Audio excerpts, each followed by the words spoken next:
Hey, this is Kevin Tanner coming to you with another review. Today we're going to be looking at the Micro Galaxy Squadron Luke Skywalker Snowspeeder. Before we get too deep into the review, if you could please like and subscribe to this page. Also, if you go ahead and look at the description, I have a link to the Star Wars Micro Galaxy Collection Star Wars Action Fleet page that I run with myself and some other friends from all around the world. We have a great community there of other people that love Micro Galaxy Squadron, Action Fleet, Micro Machines, and Micro Collection. So now let's go ahead and dive into the review.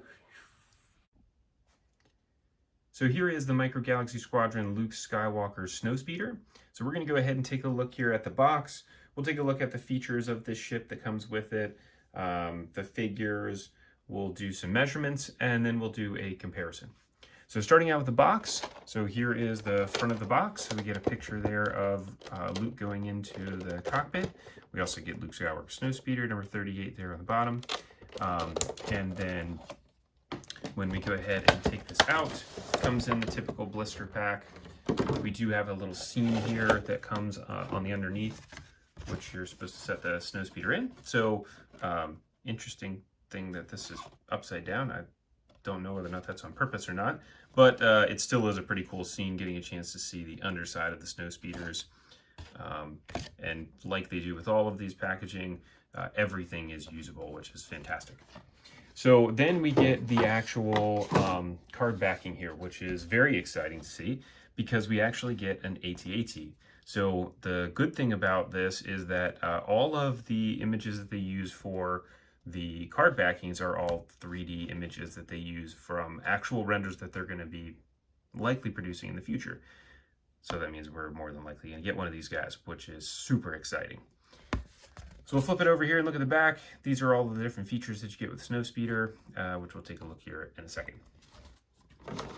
So now, if we start out, we'll take a look at the figures. So the nice thing about this specific Snowspeeder is that we get two figures with it. We get pilot Luke Skywalker, and we finally get a Dak Ralter, which is really exciting. In the old Action Fleet, we just got another Rebel pilot, so this is the actual Dak, which is cool. So here is the Luke Skywalker figure. Standard Luke, some good paint detail there on the chest. This does have a little more paint on it than what we got in Series 1, which is nice. For Dak, we end up getting similar type of paint scheme on it. Gloves and boots are the exact same, just gets two blue dots there on his head.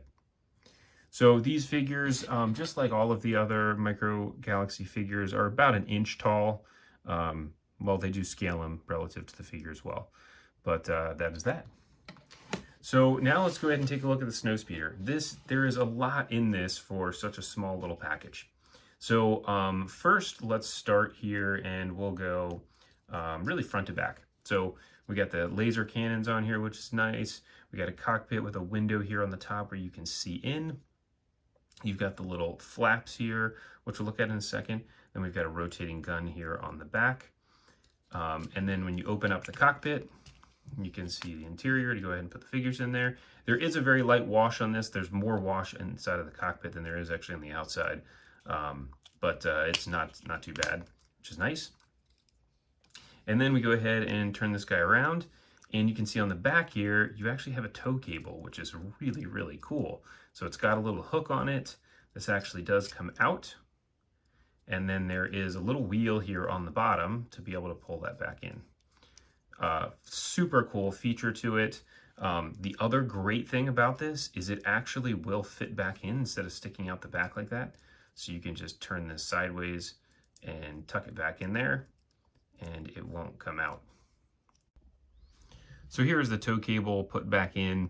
You just have to kind of wiggle it to make sure that it gets stuck in there, but it will actually stay in and hook in there.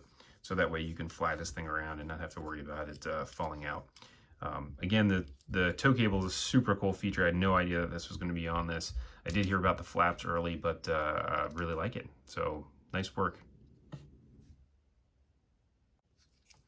Well, then we got here on the back of this, the flaps actually move, which is really cool. So as we go from side to side, you can see that now I'm just moving this little piece here on the back, and you can see the flaps are actually moving. The other thing that's nice about this is the flaps are relatively loose. So even if you kept this in the middle and you turn it to the side like this, like it's going to be turning to the right or to the left, you'll see that the flaps actually do pop up, which is a really cool feature to have.